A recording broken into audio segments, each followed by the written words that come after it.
दमोह के मिशन अस्पताल में तैनाती के दौरान कार्डियोलॉजिस्ट बनकर फर्जी डॉक्टर नरेंद्र विक्रमादित्य यादव उर्फ एन जॉन केम की करतूतों से कई परिवारों को सदमा लगा।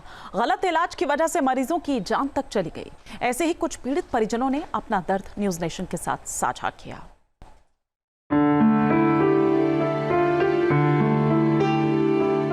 हाथ में पिता की तस्वीर,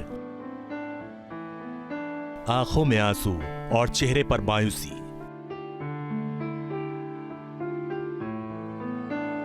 ये वो बेबस बेटी है जिसने बेहतर इलाज की उम्मीद के साथ अपने पिता इंस्पेक्टर इस्माइल खान को दमोह के मिशन हॉस्पिटल में भर्ती कराया था, मगर वहां न सिर्फ उम्मीदें टूटी बल्कि अपने पिता को भी हमेशा हमेशा के लिए खोना पड़ा।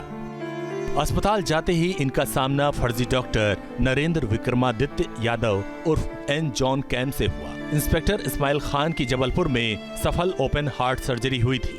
वापस दमोह लौटने पर हल्की तकलीफ हुई तो परिवार वाले मिशन हॉस्पिटल में चेकअप के लिए ले गए और मामला बिगड़ गया।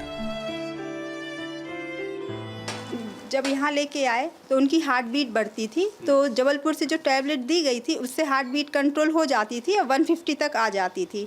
फिर सेकेंड नाइट में जो यहाँ के डॉक्टर ने उनको इंजेक्शन प्रिस्क्राइब किए, वो इकट्ठे शायद पहली बार में 2 और सेकेंड टाइम में 6, और वो रात 16-17 डेट की नाइट थी। तो वो अब जैसे लगे हों पर उनको लगे थे पूरे 8। उसी से पापा की जो हार्ट बीट नील हुई है, फिर उसके बाद से रात 2:30 बजे के बाद से पापा फिर नहीं, मतलब कुछ रिस्पांस नहीं किया उनने फिर सुबह तक। और फिर थोड़ी देर बाद उन्होंने उनको वेंटिलेटर पे भी रखने का बोला कि वेंटिलेटर पे रखेंगे, और उसके आधा घंटे बाद डिक्लेयर कर दिया कि अब पापा जी नहीं रहे हैं। मिशन हॉस्पिटल में इलाज और इंजेक्शन देने का गलत तरीका परिवार वालों को पहले भी खटका था, लेकिन उन्हें डॉक्टर पर पूरा भरोसा था, इसलिए उस दौरान ज्यादा सवाल जवाब नहीं किए। उनका जो इंजेक्शन देने का जो तरीका था वो सही नहीं रहा। शायद जो उनने इकट्ठे 8 इंजेक्शन पापा जी को कैसे लगाए ये तो नहीं पता, पर लगे तो थे। अब वो क्रम बाय क्रम लगे कि इकट्ठे लगे, इसका कोई उनने हम लोगों को क्लियर नहीं किया है, लेकिन लगे थे उनको 8 इंजेक्शन। उसी के बाद से जो पापा एकदम जो थोड़ा बहुत बोल रहे थे, देख रहे थे, उसके बाद पापा बिल्कुल मतलब ऐसे हो गए जैसे वो सो रहे हैं, पर वो सो रहे थे कि उसी समय उनकी डेथ हो गई है। हम लोगों को कुछ क्लियर नहीं हुआ और हम लोगों ने मॉनिटर पे ध्यान नहीं दिया, लेकिन रिस्पांस नहीं कर रहे थे कुछ।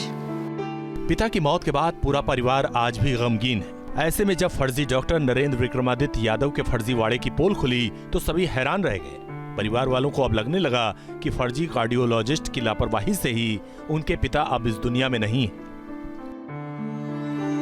हाँ। जी, अब डाउट लग रहा है कि हो सकता है उनको जो इंजेक्शन एक तो इकट्ठे 6-8 नहीं देने थे, और देने थे तो थोड़े थोड़े अंतराल से देने थे कि जब फ़ायदा हो जाए तो फिर इंजेक्शन के डोज ना दिया जाए। भी नहीं समझ में आ रहा कि उनकी गलती की वजह से ही ऐसा हुआ है कि उनने कितने पावर के इंजेक्शन थे, ना तो हम लोगों को ये पता है, कुछ क्लियर नहीं पता। खान साहब खुद पुलिस इंस्पेक्टर रहे हैं। जी जी जी।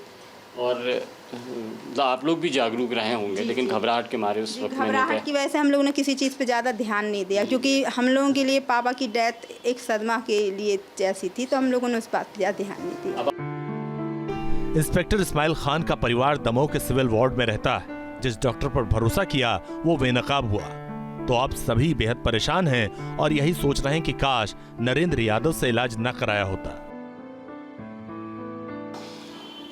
सेहत से ऐसा नहीं लगता तस्वीर देखकर कि वो बीमार रहे होंगे, लेकिन अगर इलाज सही वक्त पे ठीक इलाज मिल जाता तो शायद इस खान साहब अभी इस घर में ज़रूर होते। बेहद दुख की बात है, लेकिन नरेंद्र जॉन कैम नाम का ये डॉक्टर बनकर जो इलाज कर रहा था, उस इलाज में गड़बड़ी की वजह से, लापरवाही की वजह से लोगों के घरों में अब कोई उनको पालन पोषण करने वाला नहीं रह गया है। ऐसी घटनाएं, ऐसी केसेस दमोह में गली गलियों में फैले पड़े हैं। न्यूज नेशन अब व्हाट्सएप पर खबरों की ताजा अपडेट के लिए न्यूज नेशन के इस QR कोड को स्कैन करें।